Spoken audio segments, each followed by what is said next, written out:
Hello everyone, Alec DeLorean here, and I hope you're having a wonderful day so far. Now in today's video, we have a ranking of all the blasters that are currently in the Fortnite Star Wars season, so Galactic Battle. Briefly before we do get into the video, my PC is fixed. I'm here, obviously, and yes, we will continue with the streams and making videos again, so that's something to look forward to. As always, before we get into it, if you would like to join the Discord or become a channel member, the links are in the description below. And if you enjoyed this video, this content, and all things Star Wars related, be sure to like and subscribe, and I will see you in the video.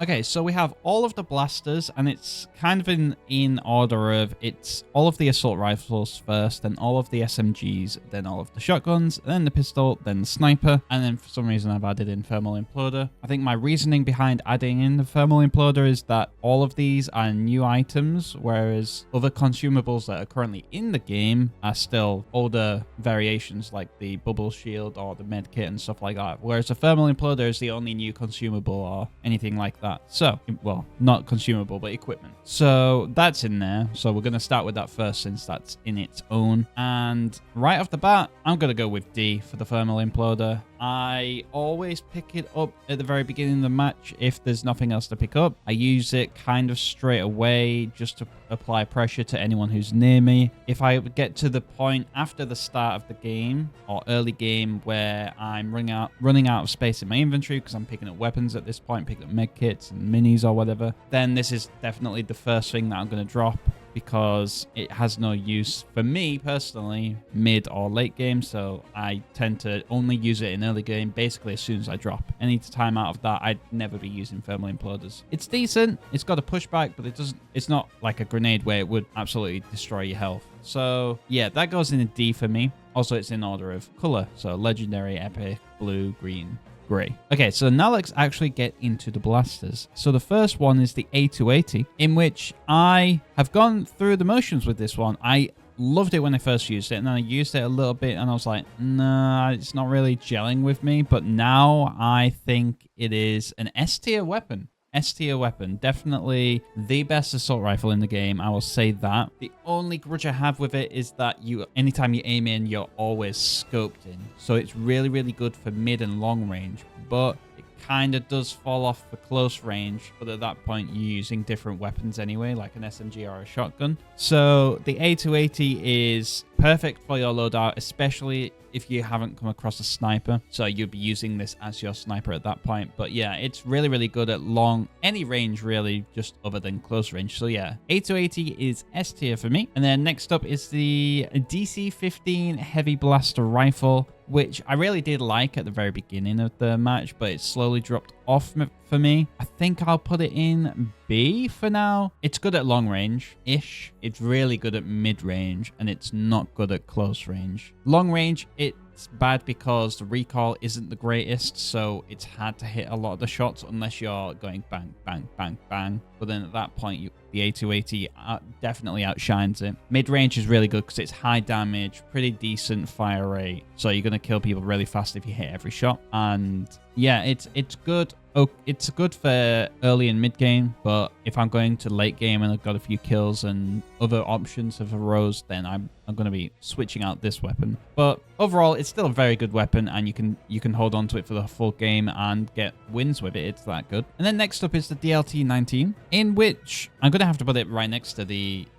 other one, because I honestly cannot see much of a difference when I'm in game between these two. I've noticed anytime I pick either of them up, the recoil is basically the same, the fire rate is basically the same, so you're going to get the same outcomes. I don't know if the damage output is different or whatever, but when I'm in the game, in the heat of the battle, I'm not noticing much difference between them, so I can't really fault them. So it's good in certain situations, but then it falls off later on, so that's why I'll leave them both at B. And that is the assault rifles, so A280 definitely wins in that regard. And then next up we have the SMGs, which we have 3. So the first one is the CR2, in which the CR2 is my favorite weapon in Battlefront 2, but for Fortnite I'm not a fan of it. I'm putting it down in C. Now the reason is I play a lot of zero build, so when you're full health, full shields, you're at 250 health, right? With the CR2, the clip is so small, even if you hit a lot of your shots, there's still a lot of their health left. But it's super fast fire rate, it's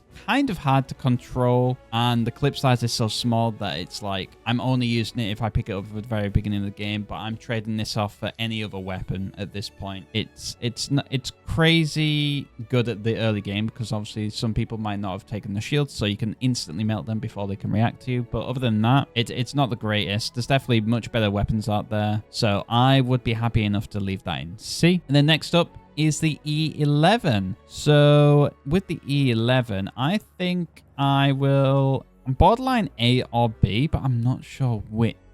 I think I'm going to go with A for now. We'll see if I want to drop it down later on. But overall, I think it's just as good as any other shotgun, really.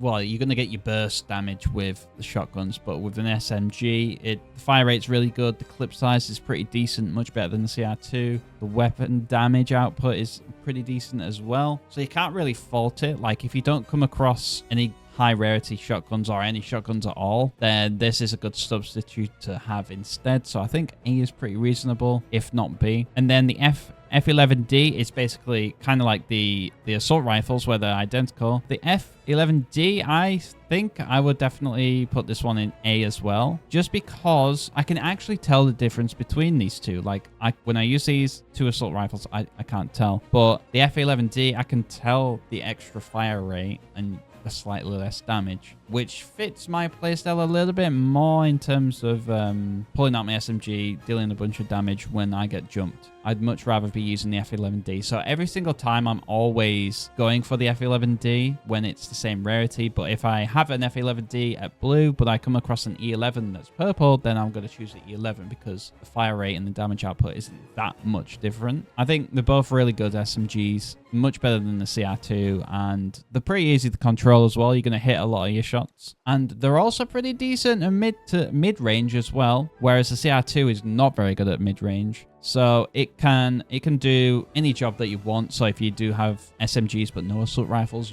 these will hold on pretty well whilst you're running through the match. And then next up is the ACP scattergun. Now, I know a lot of people don't like this one just in terms of it's a much slower fire rate. So if you miss your shots, it's troublesome. But I kind of really like it. I think I will go... It's either a B or an A again. I think I'll go with a B for now, honestly. Because, yeah, if you... Purely based on if you miss your shots, it's way more, it's harder to come back from, you know? Like, if you miss your first shot, you basically set up for failure at that point. But in terms of if you can hit your shots, this is definitely at least an A, maybe even an S, because if you can hit your first shot, then you're guaranteed gonna knock them pretty much straight after. But for now, I think I'll leave it in B. And then with the BAM one, I think I'll put it in A, just purely because of the fire rate does make a difference with shotguns compared to the SMGs. So overall, I think on average, you would have a better outcome with the BAM over the ACP. But if the ACP does fit your playstyle more, then yeah, it's also an A. So it all depends on personal preference with these. If you want the faster fire rate or if you want the slower fire rate, more damage, then it's really up to you. But overall, yeah, the assault rifles and the shotguns and basically the SMGs are all really, really good weapons. We have a really good weapon pool. Like, for example, I could actually put the F11D in there. I could put the BAM in there. I could put the ACP in there if I really wanted to, but I'm trying to spread them out more just so then I have a more definitive list. And I think this is pretty decent for the rest of them. And then next up, we have the pistol. And the pistol isn't great, but it's surprisingly really, really good at long range. The fire rate is pretty decent, and you do pretty decent damage. And you can hit shots at long range pretty well. But every single time, I'm always switching it out for every single other weapon in the game. So I'm going to put it in C. I think it's better than the CR2, so I'll do it like that. But yeah, overall, it's a similar thing with the CR2 and the Fortnite Imploder, where I'm picking it up at the very beginning of the match and then surviving, going on to the mid and late game. I'm switching it out for any other weapon, really. Even if it's like a higher rated one, like a purple or a legendary, I'd be switching this out for even a green F11D or A280 because I just feel more confident with those weapons than the pistol, honestly. So then we go to the the only sniper in the game, which is the IQA. Sniping it's so good. It is fantastic. You can down a full 250 health player with 2 headshots alone. The best thing about that is the fire rate is really good. So you can knock them down before they even have any chance to like react. So if they're stood still, they're done for. You're knocking them down every time. So the IQA, it's the sniper, it's so good. It's really good. The fire rate is really fast. I think you can get like 5, maybe even 6 shots before you have to start reloading, which is really good considering you can knock people down in 2 shots, headshots, or maybe 4 shots, body shots, something like that. So with a full clip, if you can hit every single shot, you're going to be downing people left, right, and center.